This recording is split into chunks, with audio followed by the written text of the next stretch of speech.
All right, class, I'm going to go ahead and get started here. So in week 3, we are, continuing our work. We'll do some more preparation and drafting for the essay that we're working on. And the article this week, Twitter trolls and the refusal to be silenced, has a quiz associated with it and a discussion board as well. So we're going to go over that article on Wednesday, and today I'm going to go over chapter 3 in your textbook. So chapter 3 is on the conventions of academic discourse. So I'm going to go through this. You can have it called up in a separate window, but I'll go ahead and share my screen here as well. So I start with a definition. Academic discourse, which is historically grounded, includes all lingual activities associated with academia, the output of research being perhaps the most important. The typicality of academic discourse is derived from the unique distinction-making activity, which is associated with the analytical or logical mode of experience. Okay, so couple key elements of that definition. Output of research, and that's really what we're working towards in Comp 2. Your assignments are going to be developments of your perspectives, but they're your perspectives as they are supported with research and with sources that you find. Now, as far as the process of academic writing, all writing is tailored to an audience, and for our particular work in here, the approach is a common ground approach to writing. So you take a position that you have, and your entire approach is geared towards trying to reach some kind of common ground. So if for example, you were doing a project on gun violence, and you obviously people are really entrenched in their beliefs with that position, in terms of calling for more restrictive laws or fewer laws, or keeping laws the same, whatever it is, people tend to have a pretty strong opinion about that. So so in writing to an audience, you're not trying to just convince the people who agree with you. You're trying to reach out to an opposing side and show them how your solution to a problem could be mutually beneficial. If someone's a law-abiding gun owner and they have a gun for security or hunting or whatever it is, they certainly can do that. Your perspective would be that there needs to be more laws, for people accused of crimes or under restraining orders, or whatever. And so you try to reach out and find a common ground solution to the problem. And academic essays have a type of formality to them that tends to place the writer in the background and uses the research instead to speak to the audience. And what you do as a writer is essentially you frame that material for your audience. Now, for a resistant audience, this kind of makes sense, because when you think about it, the entire approach that you're taking to this is that you, as a writer, have an opinion that's different from your audience. So they're not just going to take your word for it, but you have to show them that your position has value because it's supported by evidence. And so sharing that evidence is what you're seeking to do. A fundamental goal of this writing is clarity, and that requires planning your essays on the paragraph level. So what you want to ensure is that every one of your paragraphs is built around a topic sentence, and that those topic sentences are then developed and supported with evidence, with clear citations, and then you transition and move on to the next one. There's no set length for paragraphs. A paragraph is built around a single idea. It can be any number of lengths. So probably you're going to have about 2 to 3 paragraphs per page. That's kind of one way to think about it. But there's no set number of sentences. You need to present an idea and then support it. Try to avoid having paragraphs that go on multiple pages. That's hard for your audience to follow. The way that you do that is you build around paragraphs around clear topics with a clear aim. And then you also want to write what's called unified paragraphs, link sentences together, and look for some alternatives to common words. This is a concept called elegant variation. So thinking about how you phrase things, we all have phrases that we fall back on a lot. And what you want to try to do is replace some of those with alternative phrasing so that the reader doesn't get distracted by your repetition, but instead can focus on your content. When deciding what to put into a paragraph, your essay itself is built around a thesis statement. Those thesis statements often have some subclaims associated with them. So it's your main idea, supporting ideas, and those supporting ideas are going to be what determines what you're going to put in a paragraph. So if I were to write an essay about housing costs, and my entire project is about trying to reduce housing costs through rent control, maybe would be my idea, and I want to present that idea. I'm going to need first to establish the problem that housing costs, while not just astronomical in every part of the country, are within certain cities becoming a big problem, where people who work in a city can't afford to live in that city. It leads to longer commutes, more traffic. It's just kind of a nightmare for city planning. So I would just talk about defining that problem first and laying out solutions to it. Now, an opposing view would object to rent control because it limits investment income for people who own those places. They might argue that it's a kind of government intrusion upon free markets, et cetera. And so I would, in this common ground argument, I need to describe their point of view, and then define my point of view, where it's not so much about just a bunch of restrictive government laws, but maybe a bunch of different measures that in conjunction can help with this. And I would point out too that a lot of these cities have a lot of really expensive places to live that sit empty, and so that's not making anybody any money if no one can actually afford to live there.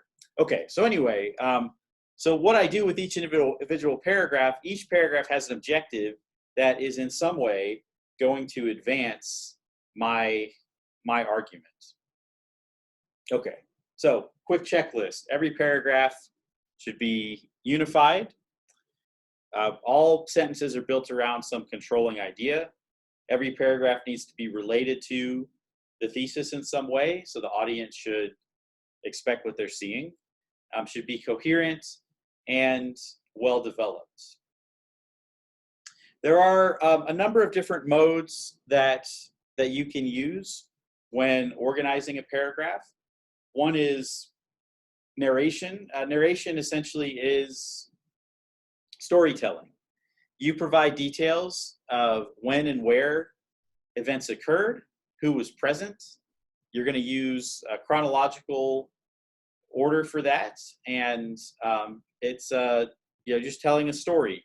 Now, where this might be appropriate in an academic essay is for you to tell a story about the topic, about a person who is experiencing that issue, about maybe something even that you experienced. First person is not prohibited in academic writing. I mean, some people do. I do not, because I think often you do want to put yourself into it. The thing about academic writing is you can't base all of your positions on this, you know, first person perspective. You have to develop it with research, but you can talk about what brings you to the topic, why you care about it, and it can help the audience see why something needs to be done. Now,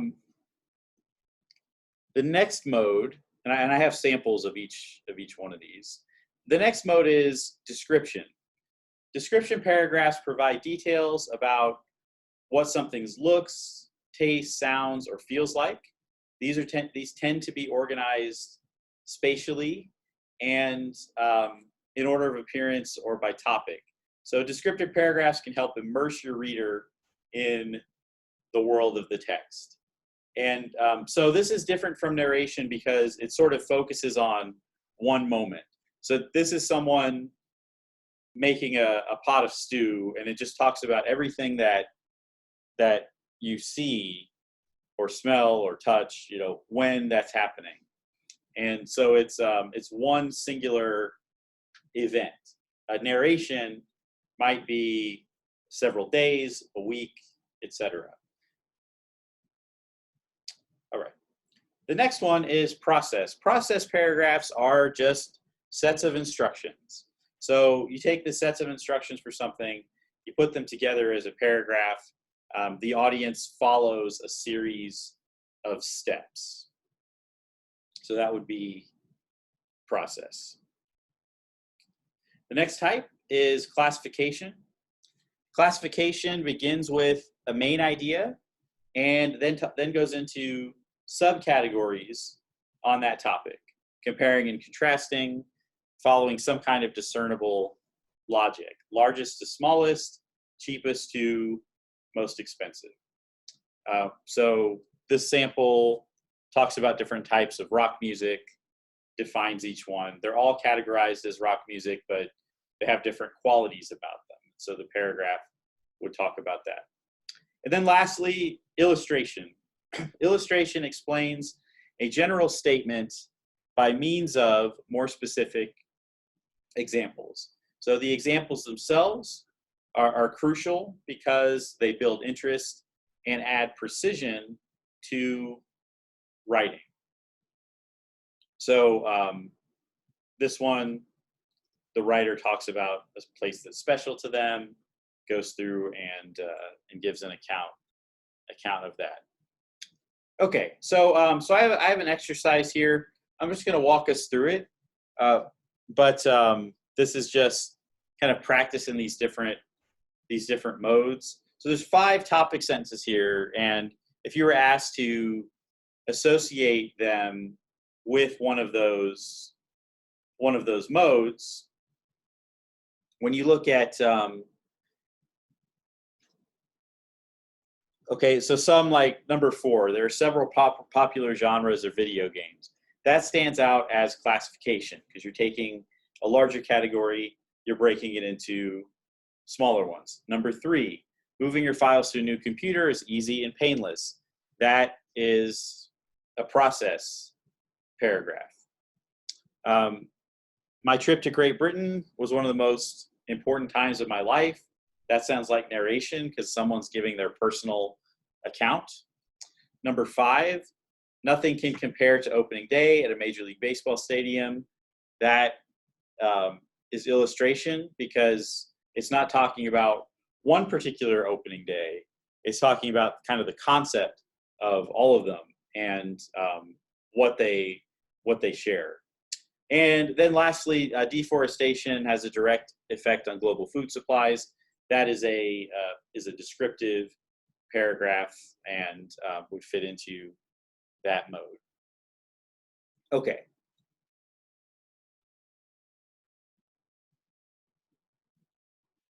So what the exercise that I am going to have us do is on page 31 here, and it's asking you to think of a writing scenario. Now I'm going to give you the scenario, which is our essay, but you're going to write a paragraph for this common ground essay that we're working on, and your objective is to use one of these modes of paragraph organization that I mentioned in chapter 3. So let me get this set up for us really quickly.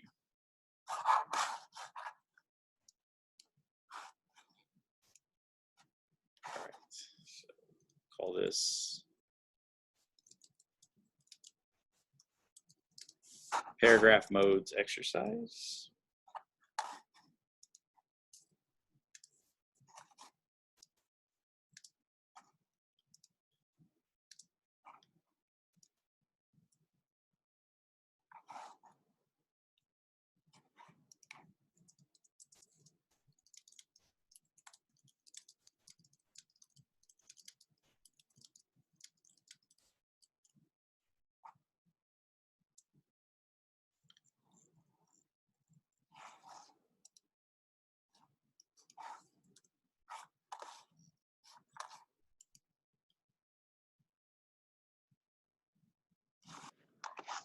Okay, so you can get to this. I will place it in the week 3 folder.